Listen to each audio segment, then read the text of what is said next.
if we tax rich people, they will just leave. I think making fun of that argument. Anytime the idea of effective taxation is being discussed, there is one counter-argument that comes up more often than any other. Record number of millionaires are expected to relocate internationally this year. 800,000 New Yorkers are prepared to leave the city. An estimated 60... I don't know what he's going to say, but I'll already tell you this. From what I've seen, it wasn't about the higher taxes in the UK. It was about the declining quality of life. Millionaires start fleeing once they've already sucked a place dry. There's like higher tax places where they'll still stay, like Norway, for example. But 800,000 New Yorkers are prepared to leave the city. An estimated 16,500 very rich people will leave this country this year. Yeah, that's right. If we try to tax rich people, they are just going to leave, taking with them their money, their jobs, and their businesses. Ironically, if all the rich people leave, then we won't even get the taxes they were paying, which means that by trying to increase revenue, we might actually end up shrinking it. Capital flight or tax flight has become a massive focus around the world once again, particularly in the UK and now in the newly formed Socialist People's Republic of New York City, because they are at risk of losing the very individuals that shaped their economies into what they are today. Headlines have been flooded with high-profile people either leaving or threatening to leave these places and go somewhere more accommodating like Miami, Dubai, Singapore, or Switzerland. But the question is, would that actually be such a bad thing? Can't decide whether to leave the state or the country. It's time to move on and leave the state of California permanently, and we're going to go to Florida. Making a big move, he's heading to Miami, or at least has been there for quite some time, and it comes with an added bonus. Dude, the Jeff Bezos one is so funny because they asked him point blank, is this about taxes? And he's like, no, of course not. I just really want to be closer to my dad. Shut the fuck up, Jeff Bezos. You have 14 private planes and houses everywhere. You're obviously becoming a Miami resident so that when you sell 30 billion of Amazon stock, you're not paying the tax. It's what absurd. I can't believe they just let him get away with that answer. State income tax. Don, we're talking about Elon Musk moving from California to Texas. I'm leaving. Okay, then. That was always allowed. There's a theoretical concept in economics about the relationship between tax rates and actual tax revenue. If tax rates are very low, then naturally tax revenue will also be low because not many people are willingly going to send a check to the government. As rates increase, so does revenue, but only up to a point. Eventually, if you raise taxes any higher, it will actually result in lower overall revenue because business activity is disincentivized, or yes indeed, because people will move to somewhere else with lower taxes. Plotting out this relationship gives you what economists call the Laffer curve, named after Arthur Laffer, who popularized the idea during, well, you guessed it, the Reagan administration. Now, the idea itself is not inherently wrong, but it requires a lot of nuance, and without that, it's often used in really dumb ways to justify equally dumb fiscal policy. The first problem is mistaking exactly where on the graph most places exist. Pundits for lower taxes will say that we are on this side of the graph, which means that if only we lowered rates, it will stimulate more economic activity and actually result in higher total revenue, which can be used to fund government programs or pay down debt. It's a neat idea that you have probably heard a lot before, but it's not really backed up by most data. A 2017 study conducted on 27 OECD countries found that almost all of them were unsurprisingly on this side of the graph, where raising rates on top earners would simultaneously raise tax revenue. Out of all of the countries in the study, the biggest gap between the actual tax rate and revenue-maximizing tax rate was in Mexico, Slovakia, and the United States. The big three! Now, the reason why this gap was so big was more than just simply the fact that we don't tax as much as most of our European counterparts, but we will get to that soon. For now, despite what you may have been told, the analysis overwhelmingly suggests that we are indeed on this side of the curve. Now, in the interest of fairness, the second mistake that people make by trying to read these lines is assuming that the one and only goal of tax policy is to milk the maximum possible amount of money out of people. The revenue-maximizing tax rate and the optimum tax rate are not always the same thing. Lowering rates can be a good way to give average households a budgetary reprieve, or higher taxes can be used on vices to try to stem their use. But the biggest mistake of all is the assumption that most rich people choose their home by sorting low to high on a global tax database, and they are ready to jump ship the second the bill arrives. Yeah. The reality is a lot more nuanced than that, to put it generously. The 2024 Global Wealth Report by UBS found that European countries with higher tax rates generally had a higher rate of wealth growth over the last 15 years, even after including high net worth immigration. Globally, the countries with the highest median wealth per capita all generally had very high and progressive rates of taxation on income and consumption. Closer to home, people have been threatening to leave places like New York for decades now. And yet, even after adjusting for inflation, their millionaire populations are higher than they have ever been before. New Yorkers are going to flee. They're going to flee New York because of Zohran Mamdani. To my liberal friends who keep saying, well, tax rates don't matter, then why is it, Sean, that everybody is leaving New York? Don't you see what's happening even in New York City? They're running out of money. Why? Because the rich people are moving. New York's population of millionaire earners, that has nearly doubled since 2010. There are 34,000 New Yorkers making at least $1 million or more. New York City is not even a particularly difficult place to not live in for tax purposes, because if you really wanted to, you could go and live in New Jersey and commute in every day. If you are particularly wealthy, you could do what a lot of hedge fund billionaires do and live in Miami and make sure not to spend more than 182 days a year in your New York holiday home. Extreme examples like this do happen, and they get a lot of attention from everybody when they do, because one side of the debate uses it to highlight how ultra-wealthy people dodge and skirt around laws so we should tax them more effectively, and the other side uses it to highlight how ultra-wealthy people dodge and skirt around laws so we shouldn't bother trying at all. This is what Logan Paul does with Puerto Rico. Both the Paul brothers. They live in Puerto Rico a certain number of days a year to avoid taxes. But in fact, they don't even, my understanding is they don't even stay in Puerto Rico. They fly in, then take a boat out. So that on paper, they're still staying more days in Puerto Rico, but they're actually in America. And so when they boat back and then fly out, they can count the time between those two flights as a number of days in Puerto Rico, which is pretty fucked. But for all of the attention they get, they are rare. And overwhelmingly for most wealthy people, the business opportunities available in New York against the inconvenience and cost of commuting just make it worth paying the slightly higher taxes. Now, that would be the end of that, if only it wasn't for the curious cases of California and the United Kingdom. So it's time to learn how money works to find out if a mass exodus of rich people is actually a problem. This video is sponsored by Brilliant, the interactive learning platform that helps you think more clearly. Premium subscription for unlimited daily access. Brilliant.com is how money works. Okay, so it wouldn't be fair to talk about rich people fleeing without talking about the UK. According to some estimates, the UK lost almost 10,000 high net worth individuals in the last calendar year to net outward migration. Now, some people have highlighted some structural problems with the Henley & Partners report on which this is based, and we will get into that. Okay. But overall, their methodology is at least somewhat consistent over time, and it does draw on expertise and collaboration from a wide range of industry professionals and global bodies.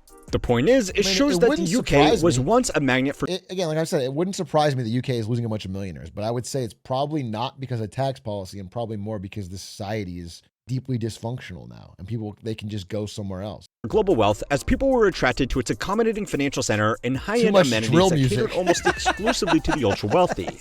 But over time, the country, and in particular the city of London, saw that these wealthy people were causing some problems. I made a video about this just 3 months ago, so I am not going to give you the whole spiel. But the cliff notes are, they drove up home prices, they turned the financial system into a laundry machine, and they didn't actually contribute that much to the economy relative to the concessions that were made to attract them. Yeah, sure, some global billionaires hired a lot of maids and service staff, but the average Brit probably wouldn't consider being a butler to Bohr's war crime ski an ideal economic outcome. Well, now, to be fair, there were higher skilled roles like financial services that developed around these wealthy individuals as well. But a 2022 paper found that a majority of this work was done offshore anyway, providing questionable benefits to the country. As policies were introduced to curtail money laundering and actually get something out of all the wealth that was being parked in London, these wealthy individuals did indeed start leaving. The exact numbers are up for debate, but wealthy people are moving out, primarily to places like Dubai that are becoming what London was 10 years ago. A low-tax money laundry with some Gucci stores stapled on. Wow. So yeah, millionaire exoduses do happen, but London is more of the exception that proves the rule. When a country was filled up to begin with by people just looking for the best deal for them and their money, then of course those are the same kind of people to move on just as quickly when a better deal becomes available. Competing in a race to the bottom to be the lowest bidder for a few thousand wealthy individuals looking to pay back as little as possible is a losing proposition. Yeah. Even if you win, your prize is a collection of people with no local attachment who by definition don't want to contribute. Yeah. But even while all of this was happening, the number of millionaires in the UK actually increased. This homegrown wealth is also much less likely to leave because, well, It's their home. Most people, even those with extremely high incomes, aren't going to leave their home cities, social networks, families, customs, and way of life over some tax savings. And that's assuming that they I feel like you have to be like 100 million plus to be like, I'll just live in private jet somewhere else around the world. Yeah, people have deep connection. Their business is deep. Everything's connected to where they live and grow. It's like a very elite class that could just jump countries. Would. On a small scale, we saw this play out over the last 5 years between California and Texas. Or I guess someone who's just like, really lonely and made some money on crypto. Between states is easier than moving between countries. This enabled a lot of remote workers and entire businesses to shift from expensive, high-tax cities in California. No, Aiden's the exception, bro. Everybody makes fun of Aiden. I make fun of Aiden, but he did his research. He really wants to move. He's doing it the right way. Boring ass Aiden, bro. But he's doing it. I'm just sad. We were talking, bro. Me and Aiden did a lot of talking on this trip. I'm gonna miss him. I'll say it. I'm gonna miss Aiden. It's gonna be sad. He's gonna move to Sweden. No, we're not gonna end LS. Honestly, we're gonna do more travel apps, probably like we did in Japan. But we're still gonna do the show. And he's not leaving for another fucking year and a half, 2 years, honestly. Because here's the thing. I love LA. I know it sounds fucking crazy. Nobody believes me, but I do. I like the Lakers. I like the weather. I like it's closest to Mexico, so I can see your family. I like it's closest to Arizona, so I can see my family. But most people don't like it, and I don't blame them because it's trafficy and smoggy and expensive. So I know in my heart that if I flash forward 5 years, all my friends in LA will slowly but surely settle down somewhere else. And it's sad. It makes me sad. California to more business-friendly, cheaper, and lower tax states like Texas. But as people were forced back into offices and the AI bubble started blowing back towards a proven someone in chat said, you always have us. tech hub, places like Austin are facing serious shocks in their housing market, which had boomed on the expectation that these temperamental tech workers would keep on coming forever. The channel Upton did a great on-the-ground video on this a few months ago, so I will leave a link to that in the description. A lot of wealth in an area is tied to that area itself, and even more comes from its institutions. In that 2017 study on the Laffer curve, America had the highest revenue maximizing tax rate out of all OECD countries because we have so many domestic industries that generate enormous fortunes. A wealthy American could renounce their citizenship and move overseas for lower taxes or more accommodating regulations. But almost nobody does it, because having unfettered access to Silicon Valley, Wall Street, American real estate, or a financial system is worth more to most wealthy people than some tax savings. The study's method found that we could set top marginal tax rates as high as 76%, and most people would just have to suck it up and pay it. Because leaving would— it's not like it's crazy. We've already done it. We did it before. And it was remarkably successful. It wasn't crazy. It was so doable. It's in living memory of so many people in America. And it was during one of the most prosperous times in America where the wealth was broadly, we had a strong, thriving middle class, one of the greatest middle classes in human history. Maybe the greatest middle class in human history. Have a higher opportunity cost. This study wasn't suggesting that we should do that, but it was suggesting that the idea that raising taxes would lower revenue wasn't grounded in reality. Now, even with all this, it's important to acknowledge that as people get wealthier, setting up a life in a new country and moving wealth around the globe does become easier. These people are also naturally more high profile than your average run-of-the-mill high net worth individual, so they do get more attention. But in terms of general economic activity, job creation, and entrepreneurship, it's much better to have 1,000 extra millionaires than one single billionaire. And this is what we have overwhelmingly seen in major centers where the wealth exodus is getting the most attention. There is a chart that really puts this whole discussion into perspective, because it highlights just how much of a big deal wealthy people threatening to leave their home country really is. It's right here. This is the total migration rate of dollar millionaires amongst all of the countries seeing the biggest outflows. And no, this isn't me screwing up my graphs again. The report that compiled these numbers generously said that reported numbers of millionaires migrating in 2024 represented approximately 0% of millionaires at global and national levels. The UBS Global Wealth Data Book estimates that there are about 60 million millionaires in the world today. A few thousand of them finding a new home is not statistically significant. What the fuck, who cares? This is also including wealthy people that just happen to move to countries for reasons other than saving on tax, like avoiding conflicts, political instability, or just moving to a nice place for retirement. But alright. Let's say for the sake of argument that there was some kind of change that actually did scare away a lot of wealthy people. Would that actually be a problem? Well, yes. And places like South Africa, Lebanon, Venezuela, and Russia have over several years seen this kind of capital flight. But it wasn't wealthy people leaving that destabilized these countries. It was the instability that caused the wealthy people to leave. Exactly. Even if we ignore correlation and causation for a second, it's several studies, including some from Nobel Prize winners, have been done on the impact of these people immigrating. What they have found is that overwhelmingly, the biggest loss is the expertise of skilled workers rather than the money of a few wealthy investors. Losing a handful of doctors, engineers, lawyers, and institutional managers hurts a lot more than losing some cash. Money can be printed, and infrastructure can't be taken away in a suitcase, but human capital is both mobile and very hard to replace. Under normal circumstances, these people are far less likely to move away from their home since qualifications like medical degrees are not always transferable.